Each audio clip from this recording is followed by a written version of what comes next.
présente, Jean-Paul Chéniaud, je suis membre des pêches sportives de Saint-Mexan-l'École. Les pêches sportives, c'est une AAPPMA, c'est-à-dire une association pour la pêche et la protection des milieux aquatiques. Je suis rentré dans l'association il y a une quarantaine d'années. Depuis, nous sommes confrontés à des difficultés permanentes. Ces difficultés vont en grandissant, dues à l'approvisionnement de nos rivières. On constate des assecs de plus en plus fréquents, de plus en plus longs sur la durée, des assecs qui vont perdurer jusqu'au mois de décembre.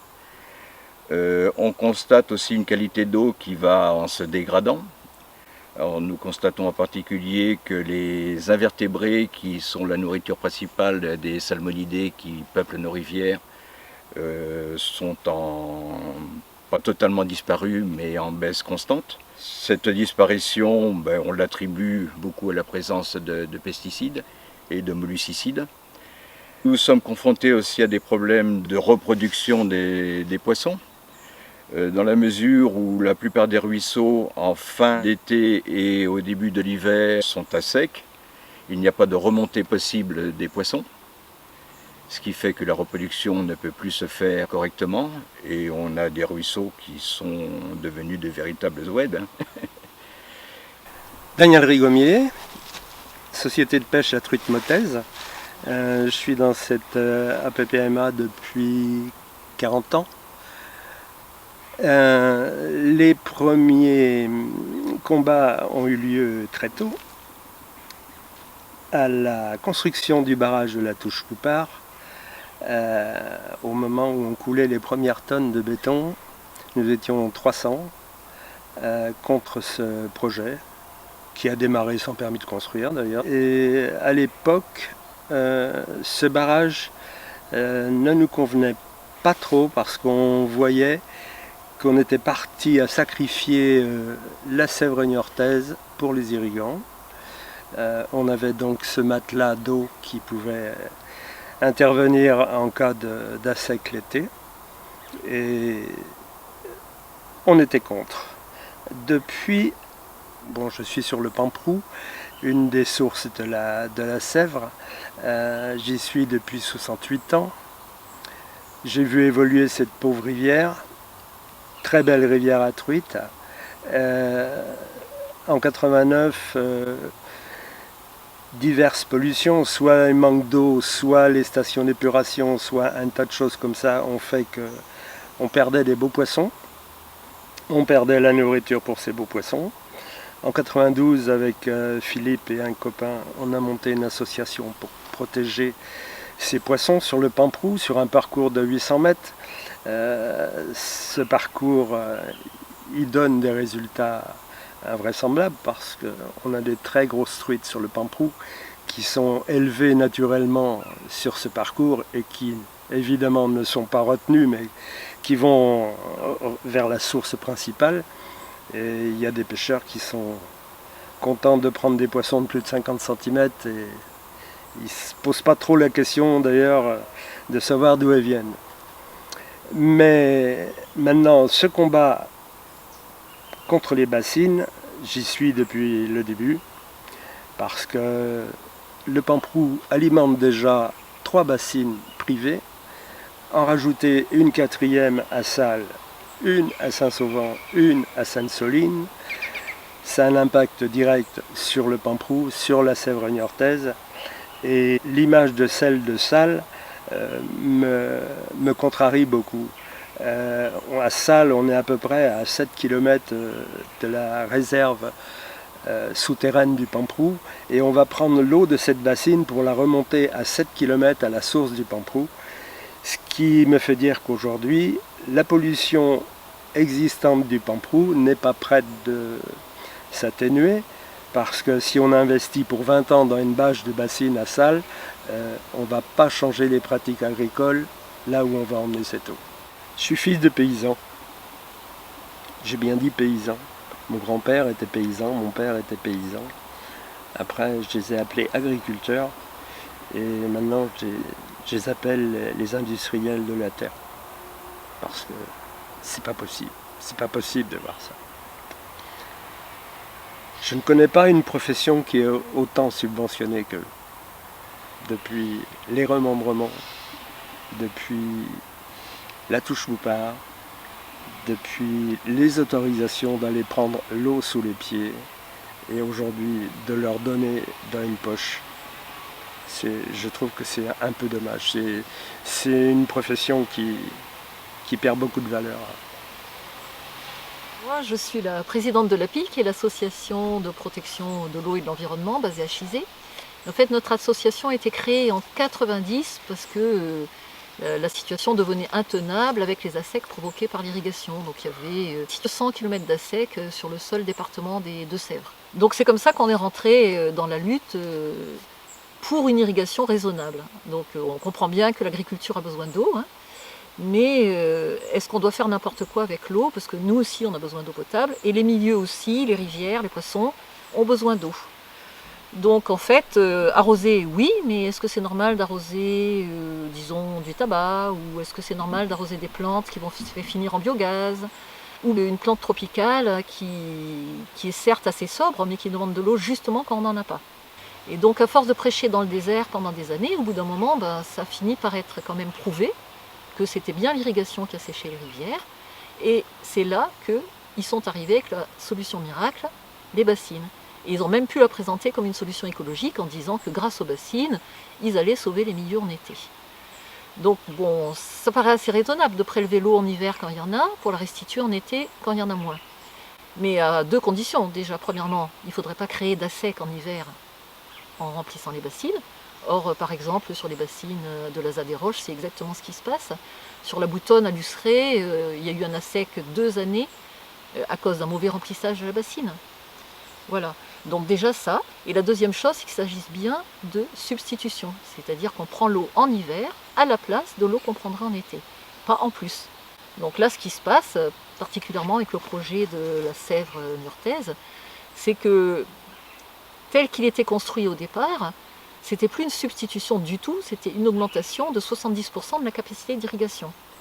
Donc là, on n'était pas du tout d'accord avec ça, et là, il faut saluer un peu le travail des associations qui ont montré comment étaient calculés les volumes, en particulier la coordination du Marais Poitevin. Et en fait, grâce à ça, grâce aux mobilisations BNM, grâce à la mission interministérielle qui a réfléchi sur le sujet, qui nous a donné raison sur beaucoup de points, eh bien, la préfecture a initié ce protocole.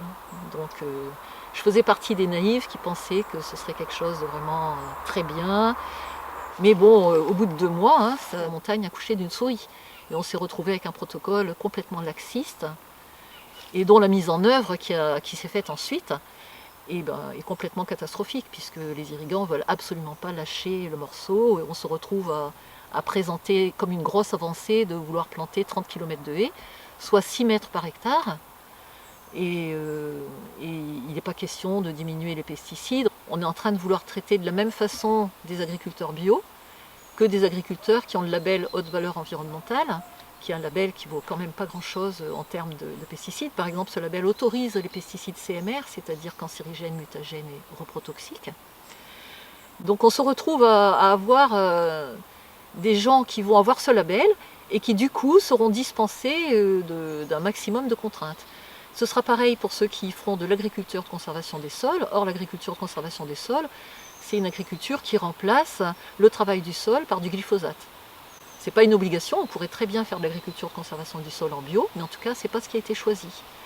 Et donc, je pense que même les associations qui ont signé le protocole, elles doivent commencer à se poser des questions.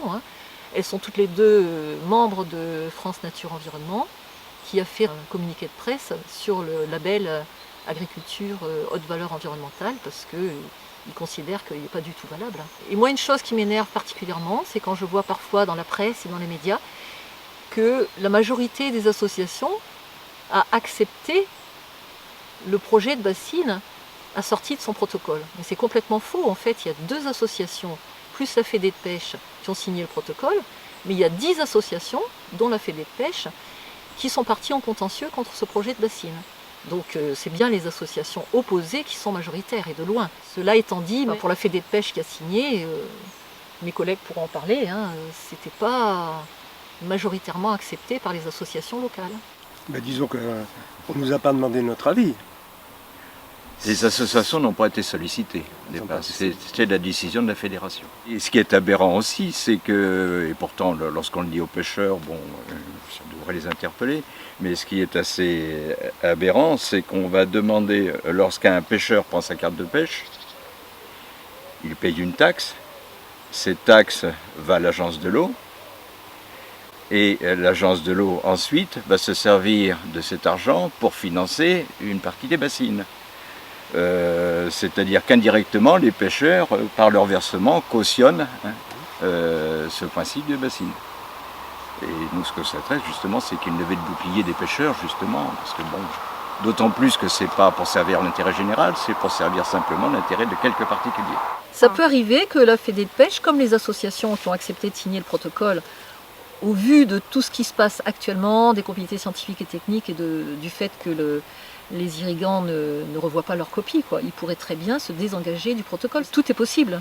Oui, mais le danger, Surtout... ce serait que les bassines soient construites avant ce retournement. Voilà. Parce qu'un outil, quand vous l'avez, vous vous en servez ensuite. Et là, je ne me fais pas d'illusions, les bassines, même si elles sont illégales, elles finiront par servir. On a d'autres exemples. C'est la raison pour laquelle nous avons toujours été opposés au protocole, parce que, bon, on se doutait de l'issue. Nous, d'autre part, on va avoir un problème, c'est le problème de la station de la Corbelière, qui alimente en eau quand même tout le Saint-Mexantel et les communes environnantes. Et cette station de la Corbelière dépend de la Sèvre niortaise. Et il est évident que si ces bassines en amont se font, la Sèvre niortaise, qui a déjà des niveaux très bas en été, risque de se retrouver dans une situation encore plus critique. Et par conséquent, on risque de se retrouver avec des problèmes d'alimentation d'eau potable. Il y a une chose qui vient soutenir ça, c'est les 3 bassines existantes. Depuis qu'elles sont en place, jamais on a refusé de les remplir l'hiver.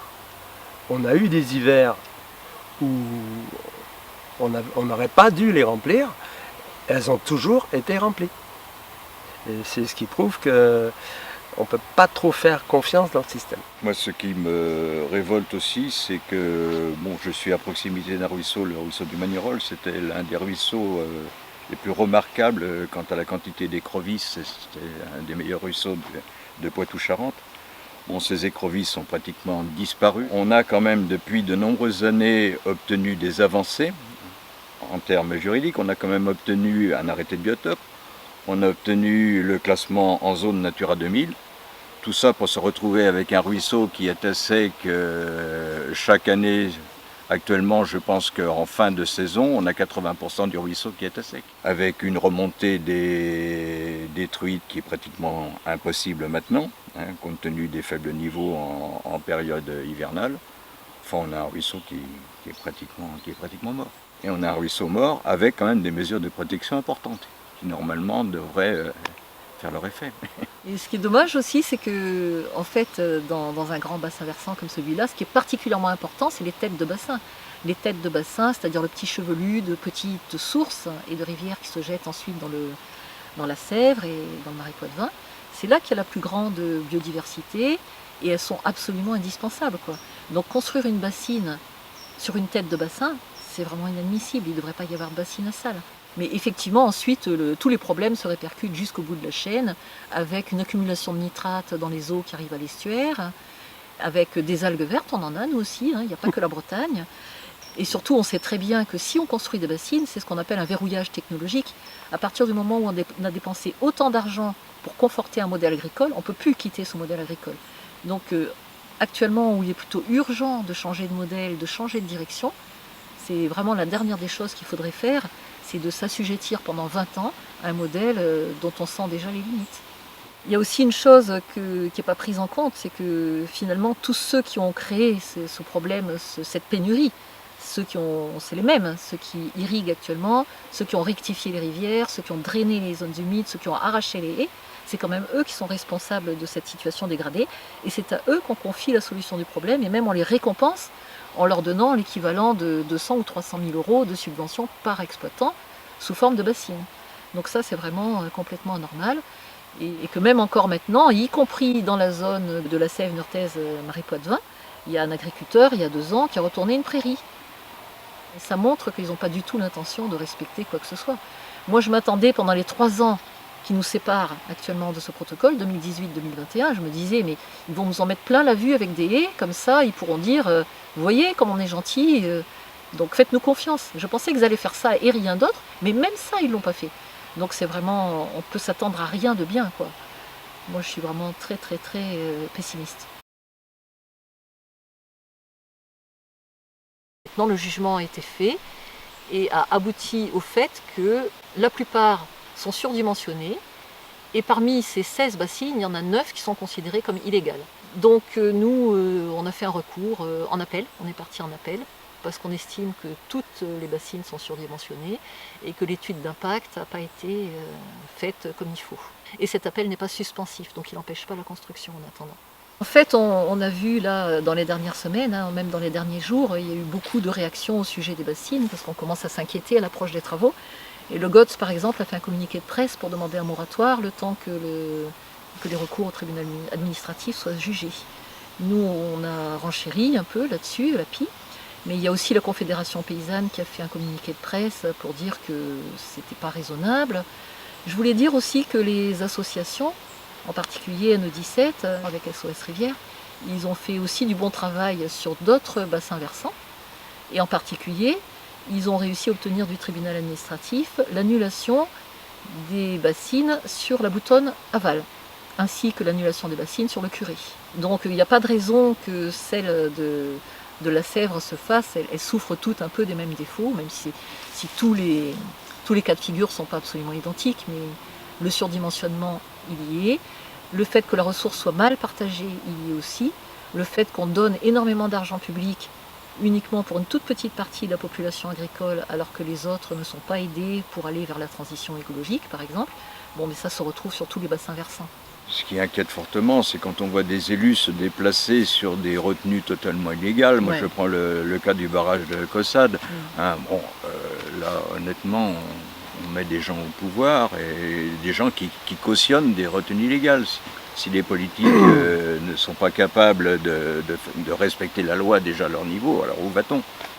C'est pour ça que le problème, c'est surtout qu'il ne faut, disons, il ne faut surtout pas qu'elles se construisent, parce que je ne me fais pas d'illusions. Le jour où elles seront construites, de toute façon, elles seront utilisées. Là, quels que soient les arrêtés, quelle que soit la pluviométrie, quelles que soient les possibilités de ressources, elles seront utilisées. Le vrai combat aujourd'hui, si les politiques y voulaient s'y mettre, c'est de revoir la distribution de l'eau, parce qu'on voit que toutes nos actions, elles amènent à pas grand-chose. Donc moi je pense toujours HNA. Le mot c'est pour l'homme, c'est pour la nature, et s'il en reste, pour l'activité.